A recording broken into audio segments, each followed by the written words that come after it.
कि देखो, किसी एक चीज़ को अच्छा करने के चक्कर में हम किसी और चीज़ को ख़राब नहीं कर सकते हैं। आप लोग मेरी बातें बहुत अच्छे से समझ रहे होगे।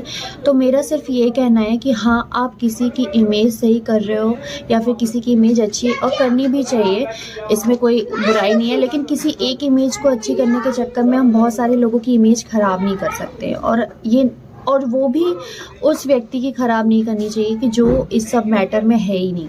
मतलब मैटर में है नहीं मीन्स कि जिसकी कोई गलती ना हो। मैं बिल्कुल क्लियर नहीं बोल रही हूँ, इसलिए क्लियर नहीं बोल रही हूँ क्योंकि भाई मैं नहीं चाहती कि ज़बरदस्ती या किसी चीज़ की बात का बतंगड़ बन जाए।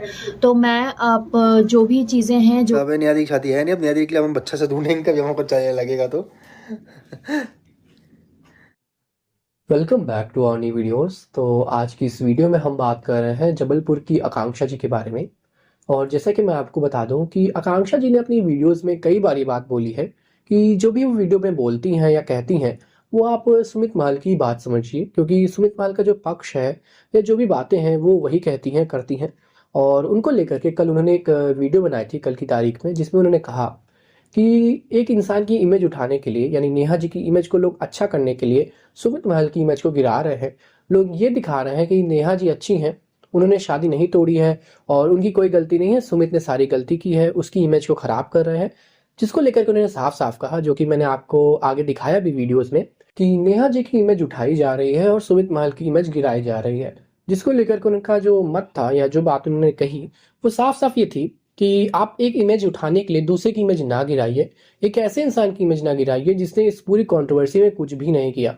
करने वाले नेहा थे, सचिन थे, मनीषा थी, लेकिन इसमें कोई भी लेना देना, क्योंकि डायरेक्टली सुमित महल का कोई लेना देना नहीं था। उनके बस यही था कि उन्होंने शादी करने के लिए प्रपोजल रखा था, एंगेजमेंट की थी कैसे इंसान से, नेहा जैसे इंसान से। सो बस उनकी इतनी सी बात थी और उनकी कोई इसमें मिस्टेक भी नहीं थी, उन्होंने साफ साफ कहा।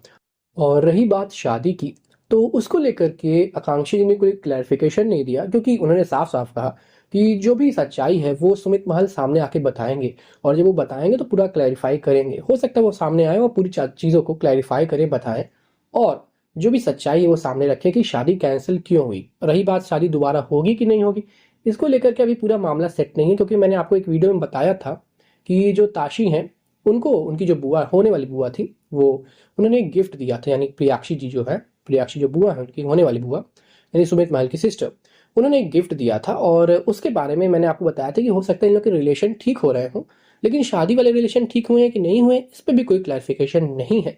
तो एक तरह से आप कह सकते हैं पूरी मामला जो है वो अभी फंसा हुआ है शादी को लेकर के। क्या होता है मैं आपको ज़रूर बताऊंगा, एक एक पल की अपडेट मैं आपको देता ही रहता हूँ। आज की इस वीडियो पे आपका क्या रिएक्शन है या क्या कमेंट है, ज़रूर बताइएगा। Thanks for watching.